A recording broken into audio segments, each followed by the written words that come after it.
जय हिंद दोस्तों, आप सभी का स्वागत है पॉलिटिकल ऑरा में। जहाँ पर हमने पिछले वीडियो में बात करी थी प्लेटो के विचारों का, अब उसी विचारों को हम आगे बढ़ाते। आत्मा के 3 गुण। ठीक है, आत्मा के 3 गुण इसलिए क्योंकि जो प्लेटो के विचार के अनुसार कौन कौन से गुण हैं, वो है विवेक, साहस।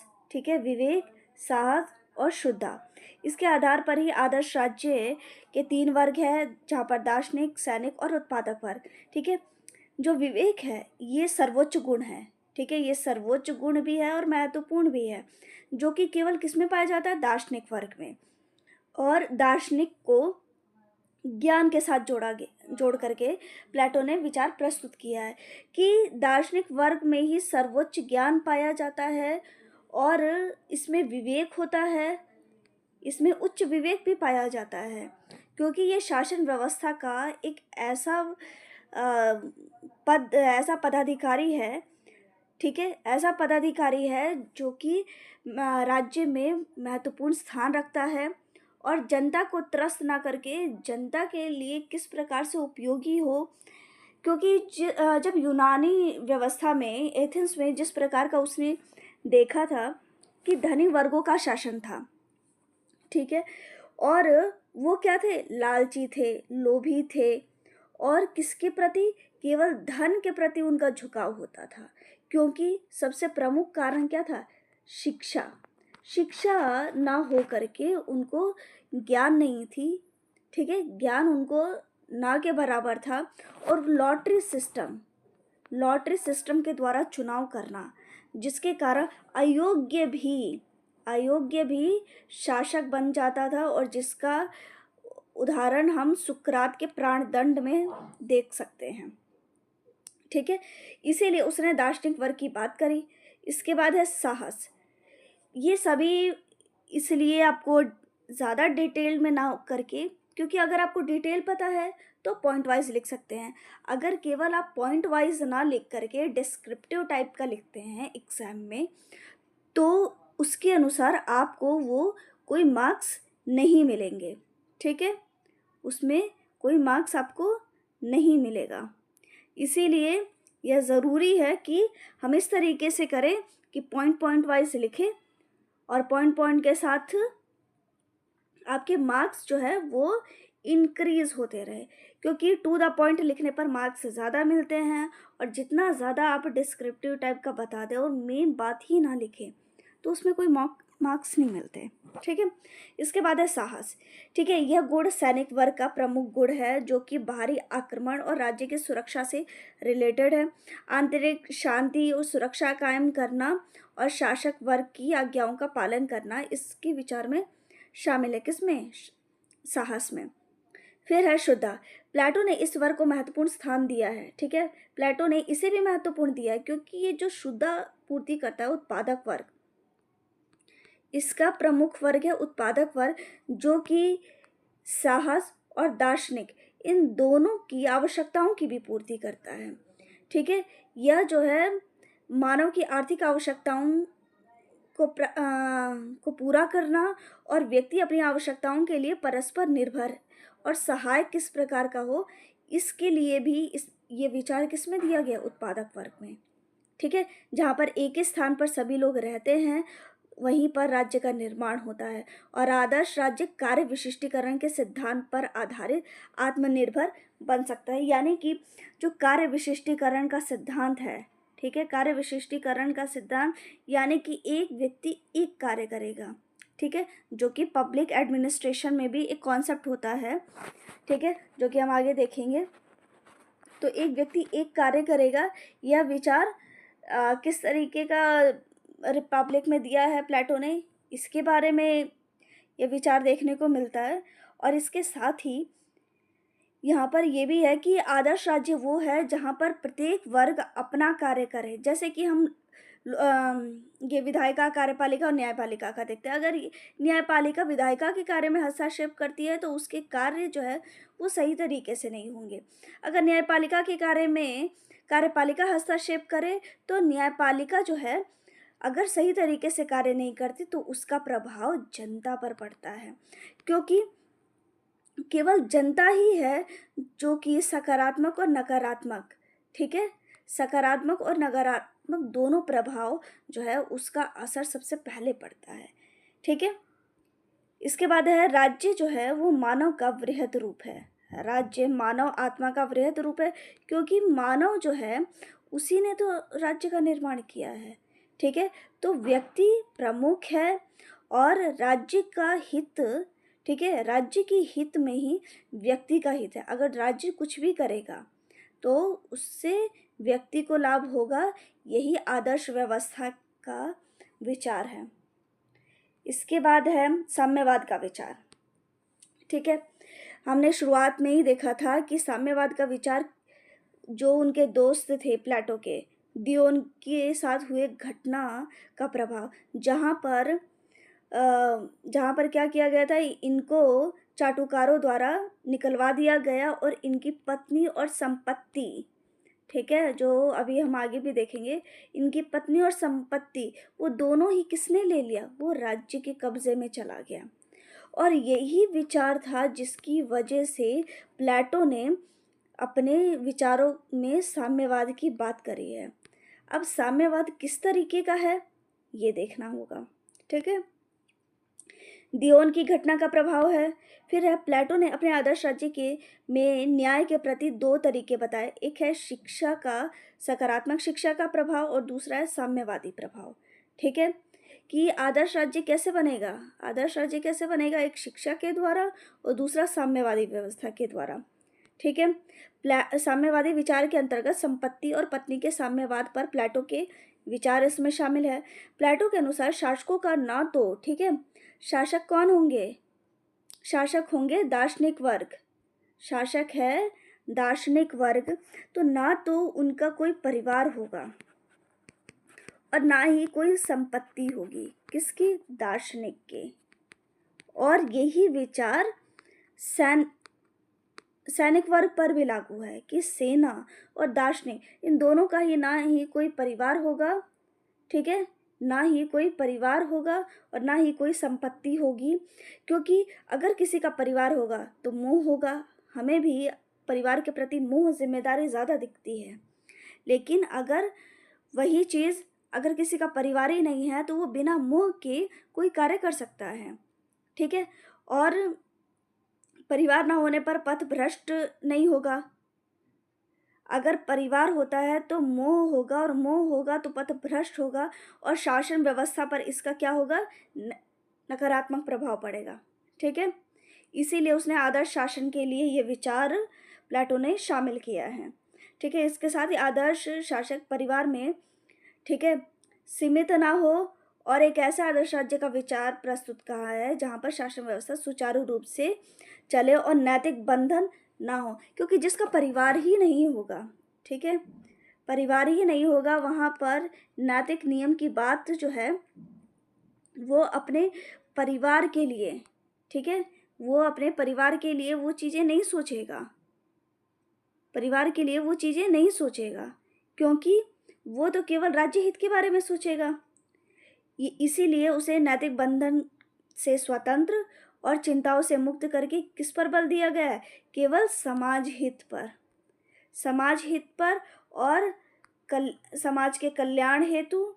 और इसलिए जो दार्शनिक वर्ग होगा उसका ना तो कोई संपत्ति, ठीक है, वो संपत्ति ना अर्जित करेगा और उसको, सेना को उतनी ही संपत्ति दी जाएगी, संपत्ति नहीं, उतना ही मूल्य एक तरीके से दिया जाएगा जितना कि उसको कम ना पड़े और जिसमें से वो बचा भी ना पाए, और यह दिया जाएगा उत्पादक वर्ग के द्वारा।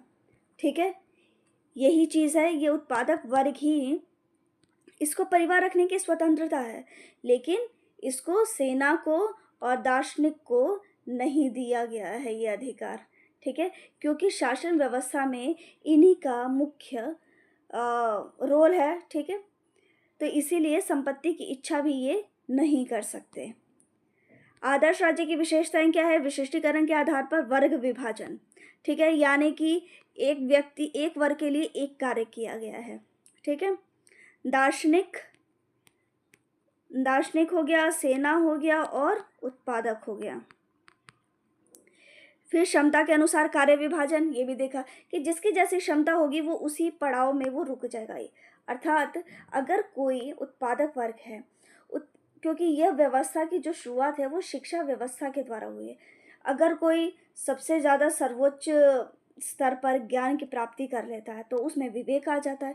विवेक आ जाने के पश्चात वो दार्शनिक के पद पे पहुंच सकता है।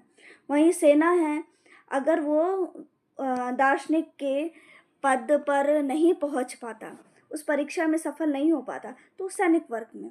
और जो सबसे निचले स्तर पर है वो है उत्पादक वर्ग, जिसको परिवार रखने की स्वतंत्रता है, लेकिन ऊपर के दो वर्गों को नहीं। तो क्षमता के अनुसार ही सबका कार्य विभाजन कर दिया। कोई सेना में श्रेष्ठ है, कोई शासन कला में श्रेष्ठ है, क्योंकि उसको राजनीति का, कला का और विविध विषयों का संपूर्ण ज्ञान हो गया, जिसके कारण उसमें सर्वोच्च विवेक पाया जाता है, जबकि सेना में दार्शनिक से कम पाया जाता है। ठीक है।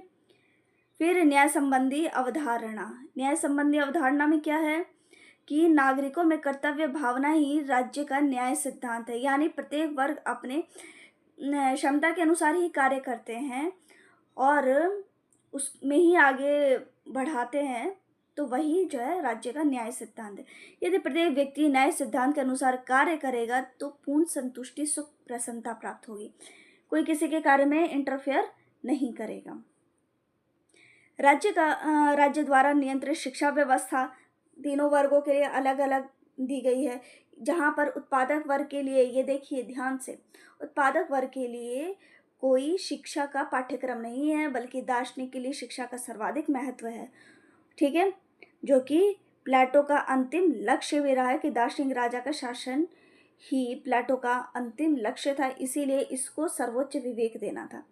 दार्शनिक राजा की जो धारणा है, ठीक है, जिसमें सर्वोच्च सद्गुण पाया जाता है, ठीक है, और उसे सीखने के लिए शिक्षा प्रणाली के माध्यम से ही उसका विकास हुआ है।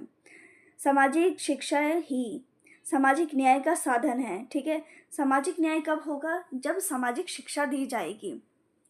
प्लेटो ने शिक्षा को राज्य के हाथ में केंद्रित किया है, यानी शिक्षा राज्य द्वारा केंद्रित होगी, क्योंकि शिक्षा व्यवस्था का जो विचार है वो स्पार्टा से और एथेंस से लिया।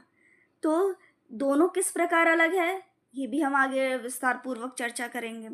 ठीक है। और नागरिक के चरित्र का निर्माण वो शिक्षा व्यवस्था के द्वारा होता है, जो कि आज भी सत्य है। अगर किसी व्यक्ति में सर्वोच्च विवेक पाया जाता है तो वो शांत रहेगा, लेकिन वो कार्य अच्छा करेगा। लेकिन अगर जो जितना बोलता है और उसी अनुसार कार्य नहीं कर पाता है तो वो चीज़ अलग हो गई। ठीक है।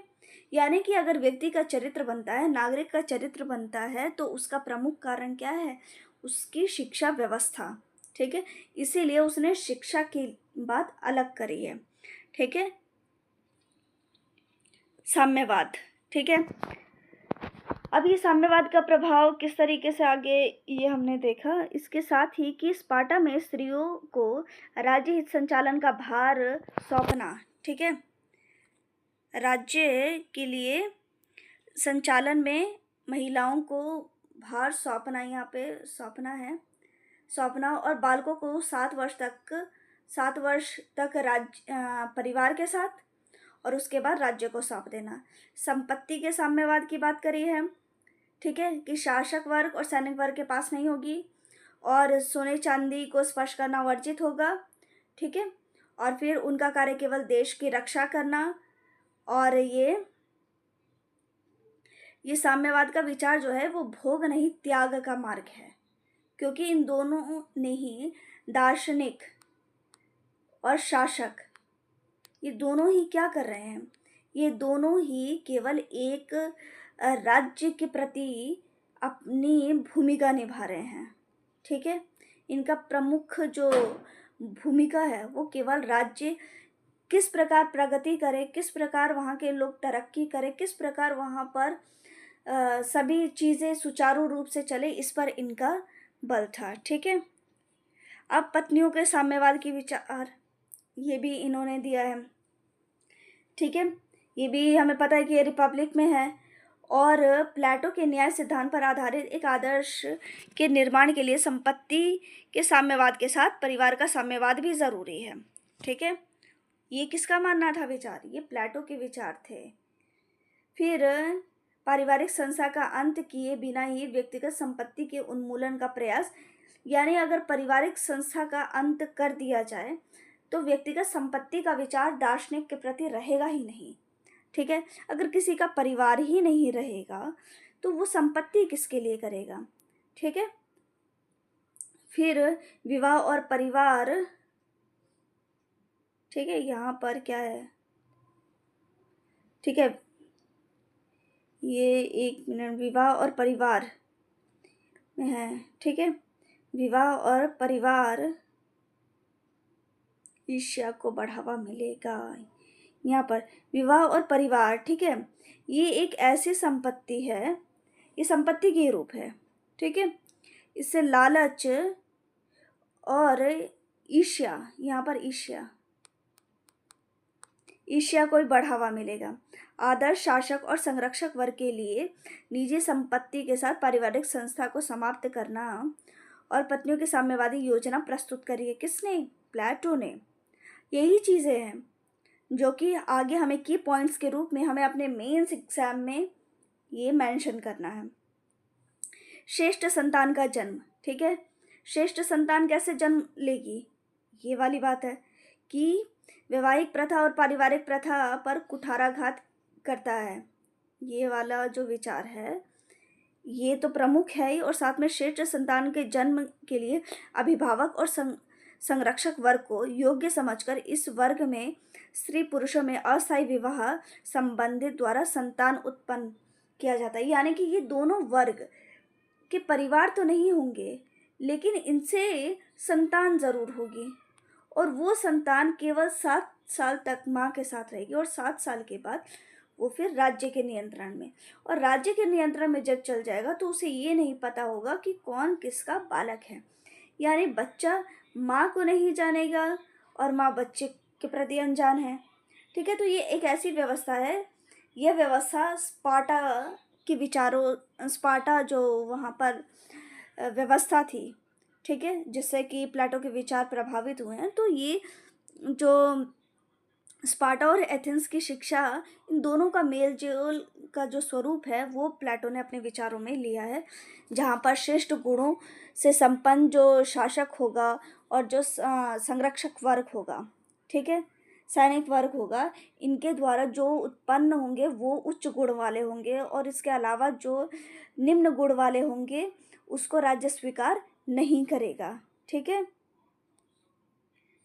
राज्य का पालन पोषण राज्य द्वारा, और श्रेष्ठ गुणों वाला संतान ही राज्य के नियंत्रण में रहेगा और दूसरे नहीं। ठीक है, प्लेटो के साम्यवाद पर विचार। ये जो विचार है, ठीक है, ये जो विचार दिए हैं प्लेटो ने, प्लेटो के साम्यवाद पर विचार, इसमें एक उदारवादी विचार का स्वरूप पाया जाता है। ठीक है, इसे उदारवादी विचार भी कह सकते हैं, जहाँ पुरुष और स्त्री को समान, जहाँ पर क्या होगा कि सेना में भी भागीदारी निभा सकती है, इनके बीच में क्षमता का कोई अंतर नहीं। ठीक है, प्राकृतिक प्रक्रिया और क्षमता इसमें कोई वो नहीं है, और घर तक सीमित ना रख करके उनको नए अवसर प्रदान करना, यानी कि आज के उदारवादी जो विचार है वो हमें देखने को मिलते हैं। और साथ ही शासन, प्रशासन और सैनिक वर्ग में भी भागीदारी ये अपनी निभा सकती है। अर्थात इसका तात्पर्य ये है कि आज का जो उदारवादी समय है, उदारवादी कह सकते हैं, जहाँ पर हम ऐसे जगह पर निवास भी कर रहे हैं जहाँ पर ज़्यादातर उदारवादी विचारों को एक स्वतंत्रता के रूप में ग्रहण किया गया है, जहाँ पर विचार, अभिव्यक्ति, विश्वास, धर्म, उपासना की स्वतंत्रता और साथ में अवसर की समानता, जो हमारे ये प्रेम्बल में कहा गया है। तो ये जो विचार है ये हमें प्लेटो के भी विचारों में देखने को मिलते हैं। जो आज अवसर की समानता जो महिला और पुरुष दोनों को दिए जा रहे हैं, वो विचार प्लेटो के विचारों में इतने समय पूर्व भी वो दिए जा रहे हैं। तो इससे ये समझ में आता है कि विचार आधुनिक के साथ साथ ये कहीं ना कहीं इसके बीजारोपण पहले भी हो चुके हैं।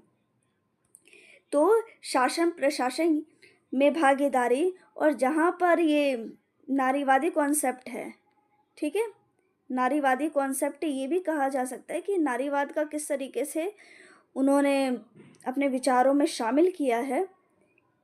ठीक है, इसके साथ ही आज हम अभी वीडियो का समापन यहीं पे करते हैं। आगे हम इसी टॉपिक पर एक लेक्चर में पूरा लास्ट ख़त्म करेंगे। अभी यहाँ तक आप रिवीजन कीजिए। कोई भी डाउट हो आप कमेंट बॉक्स में मेंशन कर सकते हैं। अगर आवश्यकता पड़ी तो हम एक और लेक्चर शॉर्ट नोट्स टाइप का हम वो टेलीग्राम पे डाल देंगे। ठीक है, तो इसके लिए बहुत बहुत धन्यवाद।